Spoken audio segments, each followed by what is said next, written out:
अस्सलाम वालेकुम। तो अब ये हम लोग इसके नंबर थ्री के नेक्स्ट लेक्चर में आ गए हैं। तो ग़ालिबन ये थर्ड या फिर थर्ड लेक्चर होगा। तो अच्छा, पिछले वाले में पहले तो मैं माज़रत चाहता हूँ कि वो कैमरे का थोड़ा सा इशू था। वो आई थिंक 3 to 3.5 मिनट्स है वो हिस्सा। आप चाहें तो वो स्किप भी कर सकते हैं, अगर वैसे सुनना चाहें तो वो सुन भी सकते हैं। तो इशू इसलिए बना क्योंकि मैं जब पढ़ाता हूँ तो मैं पढ़ाने में इतना मशगूल हो जाता हूँ कि चीज़ें विजुलाइज मतलब करवाई जाएँ, स्टूडेंट्स को कॉन्सेप्ट्स क्लियर हों, ना कि सिर्फ देख कर पढ़ा दिया जाए। तो मैं उसके लिए बहुत शर्मिंदा हूँ कि मैं मतलब वो हिस्सा जो है वो ख़राब कर दिया मैंने वीडियो का। तो अगर आप लोग उसको स्किप करना चाहें तो स्किप कर सकते हैं, अगर वैसे सुनना चाहें तो सुन सकते हैं। और एक पिछली वीडियो में लास्ट पे एक छोटी सी मैंने मिस्टेक की है, वो मिस्टेक भी आप लोग ठीक कर लें कि यहाँ पे मैंने उसमें कहा था कि फ़ॉर ऑल के बिलोंग्स टू जी। इधर फ़ॉर ऑल के बिलोंग्स टू जी नहीं होगा, एक्स वाई तो फ़ॉर ऑल होगा, लेकिन के लिए चूँकि के आ रहा है इधर मल्टीप्लाई होके ए के साथ, तो उस केस में हम लोग जो है मतलब फ़ॉर ऑल नहीं कह सकते के लिए, यानी कि के लिए फ़ॉर ऑल नहीं है, एक्स वाई जी के लिए फ़ॉर ऑल होगा, जो कि यहाँ मैंने लिखा भी हुआ है।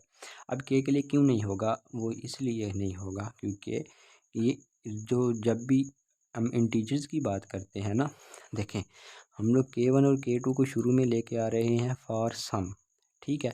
जब देखें जब वो किसी के साथ मल्टीप्लाई होगा तो एज अ रिज़ल्ट भी तो इफ़ेक्ट होगा ना। तो इस वजह से जब के1 और के2 इधर, चूँकि एक्स और वाई तो फॉर ऑल ही थे, वो इशू नहीं है, लेकिन जब उनके साथ के1 के2 आ गया तो ये जो ये वाली टर्म बनेगी ये फॉर सम में तब्दील हो जाएगी, ठीक है। इसी तरह ये फॉर सम में तब्दील हो जाएगी।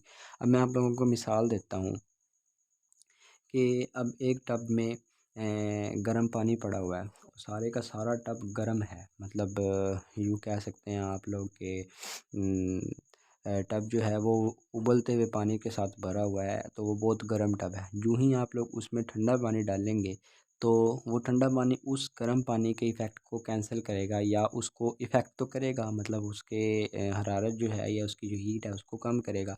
तो इसी तरह यानी ये एक रफ़ सी एग्ज़ाम्पल थी बस बात को समझाने के लिए कि के1 जो है एक्स और वाई तो फॉर ऑल होगा, लेकिन के1 और के2 चूँकि फॉर सम है, तो जब के1 के2 किसी भी चीज़ के साथ आ जाएंगे तो वहाँ पे फिर जो रिज़ल्ट बनेगा, जो मतलब कॉमन आप बात कर लें, वो फॉर सम बनेगी, क्योंकि फॉर ऑल में फॉर सम आ जाता है, ठीक है। यानी कि अगर मिसाल है मैं फॉर ऑल 10 वैल्यूज़ कहता हूँ और फॉर सम 7 वैल्यूज़ कहता हूँ, तो वो फॉर सम 7 वैल्यूज़ उसी फॉर ऑल 10 में आएंगी ना। तो इस वजह से जो सॉलिड कंडीशन बनेगी वो फॉर सम की बनेगी, जिसमें गलती की गुंजाइश नहीं बनेगी, जिस वजह से इस लीनियर कम्बिनेशन को, इस के1 और के2 की वजह से हम लोग इस के को फॉर सम कहेंगे, और एक्स वाई इधर जो एक्स वाई बनेंगे उनके लिए फॉर ऑल हो जाएगा। ठीक हो गया। ये जो थी उस प्रीवियस मिस्टेक। तो अब इसकी हम लोग एक्सटेंशन प्रॉपर्टी करते हैं। तो एक्सटेंशन प्रॉपर्टी क्या है कि फॉर यानी कि के एन में n1 2, मतलब इस चीज़ को अगर ओपन करके लिखा जाए तो इसका मतलब ये होगा कि ए डिवाइड्स के1 कॉमा ए डिवाइड्स के2 up to so on a divides k n. मतलब यानी कि वही चीज़ सब्सक्रिप्ट में नंबरिंग दे ली कि पहले वाले एक को, फिर दूसरे को, फिर तीसरे को, यानी कि अगर n 10 कह लें तो 10 वैल्यूज़, 20 कह लें 20 वैल्यूज़, 100 1000 इस तरह बढ़ाते चले जाएं। तो यानी उन सब को अलग-अलग इंडिविजुअली ए डिवाइड करता है, जिस तरह पिछले में था कि a divides b, a divides c. तो यहाँ 2 के लिए था, यहाँ n वैल्यूज़ के लिए आप n किस कुछ भी ले सकते हैं। तो उनके किसी भी लीनियर कम्बिनेशन को डिवाइड करें। अब लीनियर कम्बिनेशन में हमें कॉन्स्टेंट्स चाहिए होते हैं। अब यहाँ 2 थे तो हमें 2 कॉन्स्टेंट्स थे। अब यहाँ पे n है तो n कॉन्स्टेंट्स चाहिए होंगे, तो इस वजह से हम उनको आसानी के लिए x1 x2 xn up to so xn कह लिया। तो अब xn सारे के सारे कौन से होंगे, नेचुरल नंबर्स होंगे। अब देखें वो नेचुरल नंबर्स क्यों होंगे, वो क्योंकि हम लोगों ने तो इधर इंटीजर्स की बात की थी, तो इधर हम लोग नेचुरल नंबर्स पर आ गए। तो आई थिंक ये जो है ना नेचुरल नंबर्स होगा, सॉरी ये इंटीजर्स ही आएगा, नेचुरल नंबर नहीं आएगा, ये इंटीजर्स ही आएगा, क्योंकि वो तो अगर नेचुरल नंबर कर दें फिर तो हम स्पेसिफाई हो जाएंगे, सिर्फ पॉजिटिव नंबर पॉजिटिव इंटीजर्स पर हमने तो हम तो एक्स वाई कुछ भी ले सकते हैं ना। तो इस वजह से आप इसको एक्स एन को इंटीजर कह लें, आप इसको नेचुरल नंबर ना कहें, क्योंकि इंटीजर में नेगेटिव वैल्यूज़ भी आ जाते हैं, ज़ीरो भी आ जाता है, जबकि पॉजिटिव में ज़ीरो भी नहीं होगा और नेगेटिव नंबर्स भी नहीं होंगे। तो इसलिए आप इसको इंटीजर कह लें कि ये कुछ भी हो सकते हैं। अब हमें गिवन क्या है कि ए डिवाइड्स के एन, ठीक है। अब n belongs to natural numbers, या आप लोग यूँ कह लें कि n belong to natural number कह लें, या n is equal to 1 2 3 up to 7 n तक कह लें, ठीक है। यानी कि इसको हम लोग ना, अब ये है फाइनाइट के लिए, यानी कि नेचुरल नंबर्स एन तक, यानी एन कुछ एंडिंग होगी, हम इसको और जनरलाइज करके अनडिफाइंड पर भी ले जा सकते हैं, यानी कि इधर इन्फिनिट नंबर्स को ए डिवाइड कर रहा हो और जो है वो उन इन्फिनिट नंबर्स के लीनियर कम्बिनेशन, वो एक इनफाइनाइट सीरीज़ बन जाएगी, उसको भी ये डिवाइड करेगा। इस चीज़ को हम लोग इन्फिनिटी पर भी लेके जा सकते हैं, क्योंकि हम लोग इसको इन्फिनिटी पर नहीं लेके जा रहे, तो यहाँ हम इसको स्पेसिफाई कर लेते हैं। आप इन्फिनिटी के लिए उसके ज़रा डिफरेंट रिजल्ट्स हो जाएंगे, वो आप लोग उसको सीरीज़ वाले, और वो काफ़ी सारा काम लेंथी हो जाएगा, तो उससे बचने के लिए हम लोग सिर्फ इधर करेंगे। अच्छा, अब इसको प्रूव हम लोगों ने किस तरह करना है, इसको हम प्रूव करेंगे मैथमेटिकल इंडक्शन के ज़रिए, ठीक है।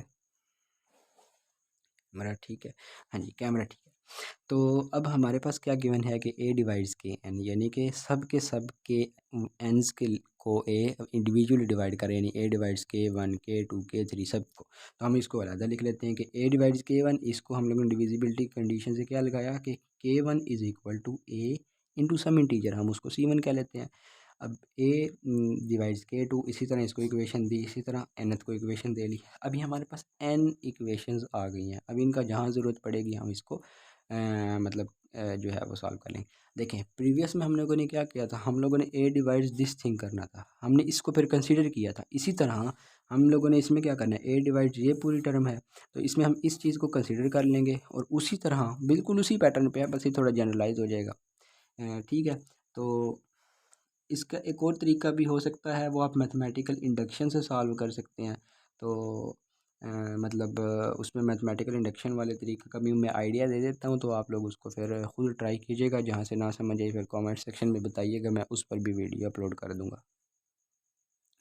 तो अब हम लोग क्या करेंगे कि अब ये हम लोगों ने कंसिडर कर लिया, ठीक है, मतलब x1 k1 x2 k2 x1 xn kn हम लोगों ने कंसिडर कर लिया। तो हम लोगों ने प्रूव क्या करना था, ए डिवाइड्स, यानी कि हम लोगों ने दूसरी तरफ एक ऐसा इंटीजर बनाना है, ठीक है, जो कि क्या होगा, ए के साथ मल्टीप्लाई होगा और ये नंबर बन जाएगा। जिस तरह इधर था कि हमें कोई एक इंटीजर मिल गया था और ए के साथ मल्टीप्लाई किया था, तो हमारे पास बी एक्स प्लस सी वाई बन गया था, ये कंसिडर किया। तो अब हमारे पास आ जाएगा, अब ये कंसिडर किया हम लोगों ने, जिस तरह पीछे वाले में क्या किया था, हम लोगों ने ए बी और सी की वैल्यूज़ लगाई थी, इसी तरह हम लोग सब के सब के वन के टू के थ्री जो हम लोगों ने पीछे इक्वेशंस बनाई थी, ये वाली इक्वेशंस थी के वन के टू के एन तक, इन सब की वैल्यूज़ इस इक्वेशन इस कंसिडर वाले में के वन के टू के थ्री के अंदर लगा देंगे, ठीक है।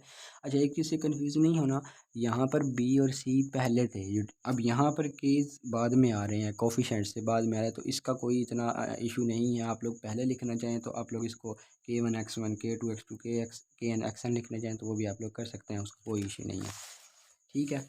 क्योंकि आप लोगों को पता है कि ये सब इंटीजर्स हैं, और इंटीजर्स में जनरल तौर पर आप लोग कह सकते हैं कि commutative property and multiplication hold करती है, ठीक है। अब हम लोगों ने क्या किया, x1 की वैल्यू लगाई, x2 की इसी तरह लगाई, फिर एसोसिएटिव, फिर हम लोगों ने जनरल तौर पर हर टर्म में के अंदर कम्यूटेटिव प्रॉपर्टी यूज़ की, जिस तरह उस बस बिल्कुल उसी पैटर्न पे है, बस ये थोड़ा सा जनरलाइज काम हो रहा है। उसमें दो टर्म्स थी, इसमें एन टर्म्स हैं, तो इनको उल्टा लिया। अब x1 c1 x2 c2 अलग कर लिया, एसोसिएटिव प्रॉपर्टीज़ हर टर्म पर लगा के।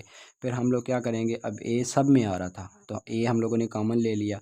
अब देखें, अब यहाँ वहाँ पर हमें मिला था क्या,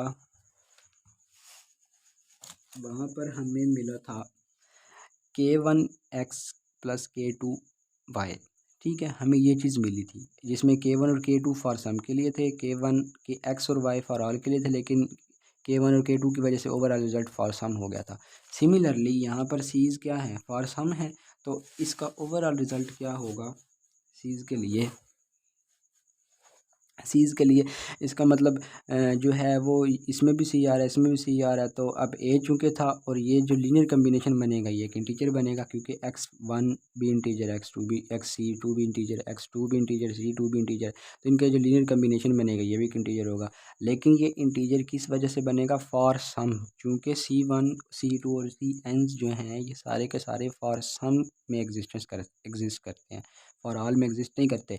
इसका डिटेल कंसेप्ट जो है मैंने प्रीवियस वीडियो में बता दिया है, आप लोग जो है वो जाके देख सकते हैं। मैं उसका लिंक भी डिस्क्रिप्शन में डाल दूंगा, या फिर आप लोग प्लेलिस्ट में जाके इससे पीछे वाले लेक्चर देख सकते हैं। और देखें, आप लोग पिछले लेक्चर्स तरतीब से देखते हैं ताकि आप लोगों को सीक्वेंस वाइज चीज़ें समझ आएँ। आप लोग डायरेक्ट अगर थर्ड लेक्चर पर या फोर्थ लेक्चर पर आएँगे तो आप पिछले लेक्चर नहीं सुनेंगे तो आपको नहीं समझ आएगी कि क्या हो रहा है।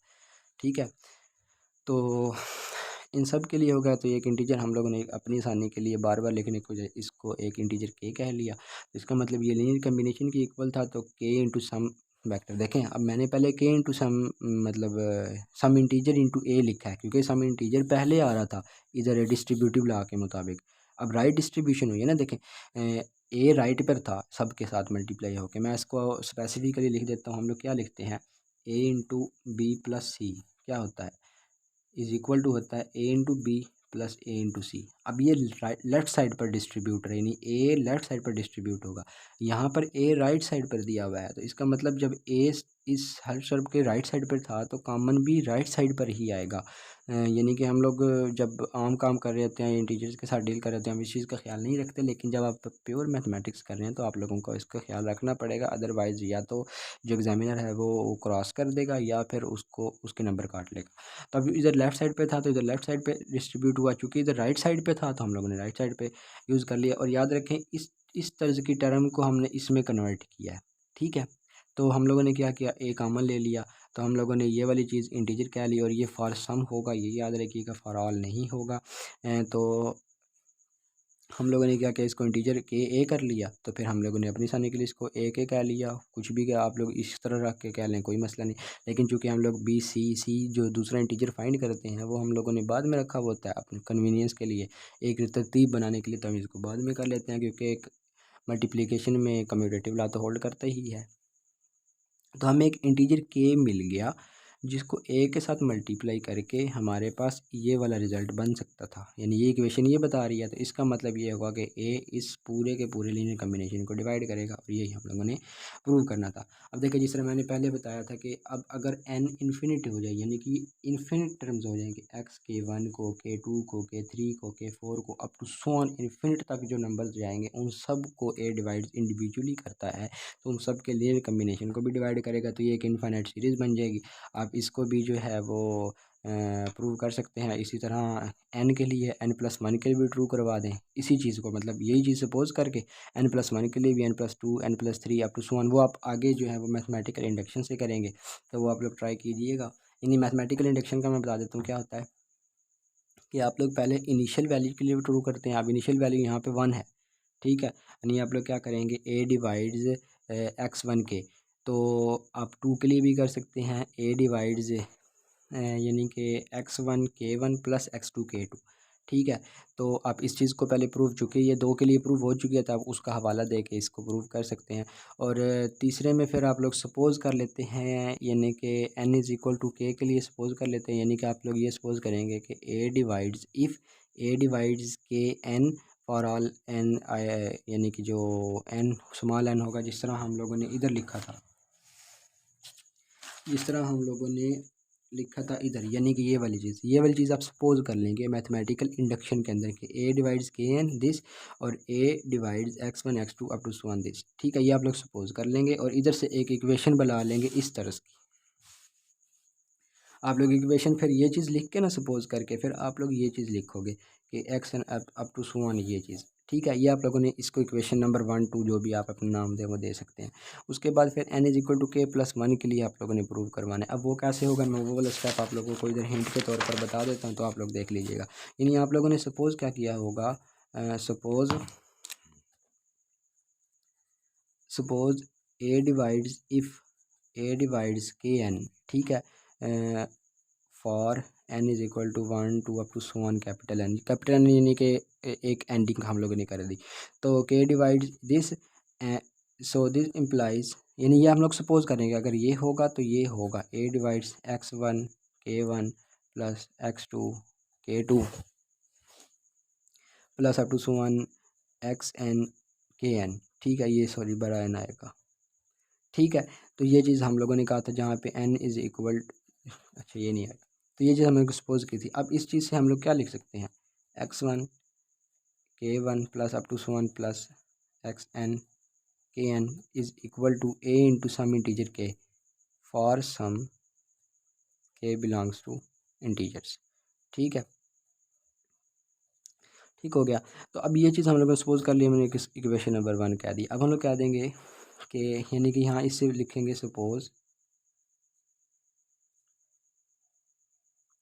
Result is true for n is equal to k. तो ये हमारे पास यहाँ n इज़ इक्वल टू के कह लें या n इज़ इक्वल टू आई कह लें, तो यहाँ आई हो जाएगा, तो यहाँ पर आई हो जाएगा क्योंकि n हम लोग इधर n इज़ इक्वल टू आई कह रहे हैं, तो इस वजह से हम लोग इसको ज़रा डिफरेंट कर लेंगे। तो यहाँ i इज़ इक्वल टू 1 से n इस तरह हो जाएगा।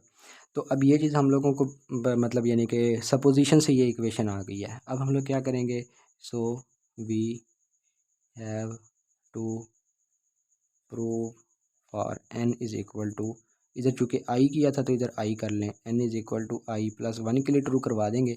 तो अब मैं इसका आप लोगों को बताऊंगा कि इससे हम लोग फिर इसको जनरली अनडिफाइंड के लिए क्यों कह देते हैं, मैं इसका आप लोगों को इस स्टेप के बाद बताता हूँ।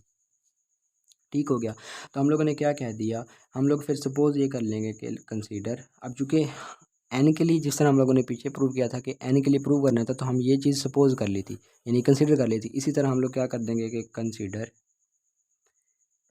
x1 k1 plus up to so on plus x i k i और plus x i plus 1 k I plus 1, ये हम लोगों ने सपोज कर लिया। अब जो है हम लोग क्या करेंगे, चूँकि ये के आई के इक्वेशंस थी ना, तो इससे पहले जिस तरह आप लोगों ने इधर लिखा था, जिस तरह इसमें लिखा था ये वाली चीज़, ये सेम चीज़ आप पहले इस थ्योरम से पहले यानी इंट्रोडक्शन में शुरू में भी ये चीज़ लिख चुके होंगे।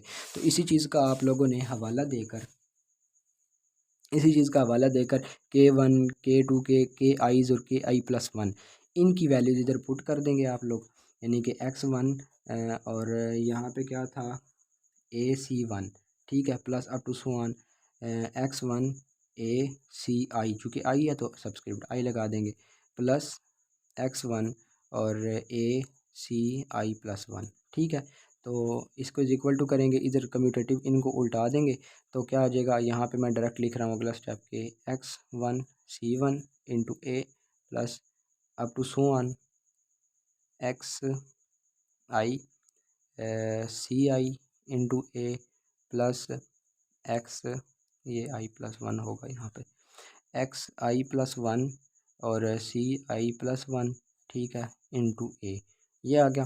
तो अब हमारे पास क्या हो जाएगा, एक और कॉमन ले लेंगे, फिर सिर्फ जो है वो बन जाएगा x1 C1 plus up to so on plus XI CI plus XI plus 1 CI plus 1 और इंटू ए। ठीक हो गया, अब ये एक इंटीजर बन जाएगा, आप इसको अपनी सपोजिशन के लिए के कह लेंगे, तो के इंटू ए आप इसको लिख सकते हैं ए इंटू के। तो इसका मतलब ये होगा कि x1 k1 plus up to so on plus x i plus 1 और के आई प्लस 1। ठीक है, ये इज़ इक्वल टू आ गया ए के, तो यहाँ से हम लोग कह सकते हैं यहाँ पे फॉर सम के बिलोंग्स टू इंटीजर्स और के की वैल्यू ये है। ठीक है, तो सिमिलर रीजन की के सी आइज़ जितने भी थे सी आई प्लस 1 तक, ये सारे फॉर सम के लिए थे, और एक्स आइज़ जो फॉर ऑल के लिए थे, तो सी आइज़ की वजह से ओवरऑल रिजल्ट फॉर सम हो जाएगा, तो यहाँ फॉर सम के बिलोंग्स टू जी हो जाएगा, यानी इंटीजर्स हो जाएगा। तो यहाँ से हम लोग कह सकते हैं कि a divides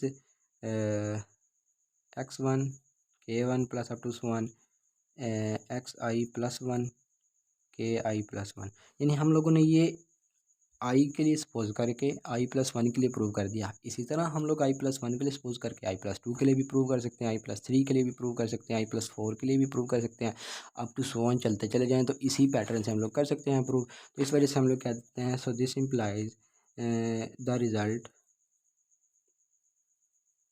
is true for all. यहाँ पे चूँकि हम लोगों ने शुरू में स्टेटमेंट में उधर एन कहा हुआ था, तो for all n belongs to natural numbers कर दें आप लोग, या हर इनफाइनाइट टर्म्स के लिए आप लोग कह दें, क्योंकि नेचुरल नंबर्स में इनफाइनाइट टर्म्स होती हैं तो आप लोग इनफाइनाइट कह दें उसको। तो इस तरह हम लोग इस चीज़ को प्रूव कर सकते हैं। यानी अच्छा वो ना चलें ठीक है, तो वहाँ पे हम लोग उस चीज़ को भी प्रूव कर सकते हैं। तो ये जनरलाइज के लिए आप लोग, और स्टेटमेंट में एक दो चीज़ें आप लोग याद रखें। अगर तो आप लोग फाइनाइट के लिए प्रूव कर रहे हैं, ठीक है, अगर तो आप फाइनाइट के लिए प्रूव कर रहे हैं तो यहाँ स्टेटमेंट में एक्स एन बिलोंग्स टू जी होगा, ठीक है, और चूँकि वो इंटीजर्स होंगे। और अगर आप लोग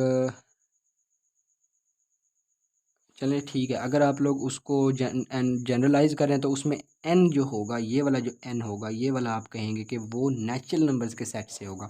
आप लोग उसको ये नहीं लिखेंगे, आप लोग उसको क्या लिखेंगे, for all n belongs to natural numbers का सेट। ठीक हो गया। तो होप्स हो कि आप लोगों को इस चीज़ की समझ आई होगी। मज़ीद अगर ना समझ आई तो प्रॉपर इसका लिखा हुआ प्रूफ आप लोगों को मैं सेंड कर दूँगा, सॉरी आप लोगों को अपलोड कर दूँगा, तो इसमें कोई इशू नहीं है। तो मिलते हैं नए लेक्चर के साथ। अल्लाह हाफ़िज़।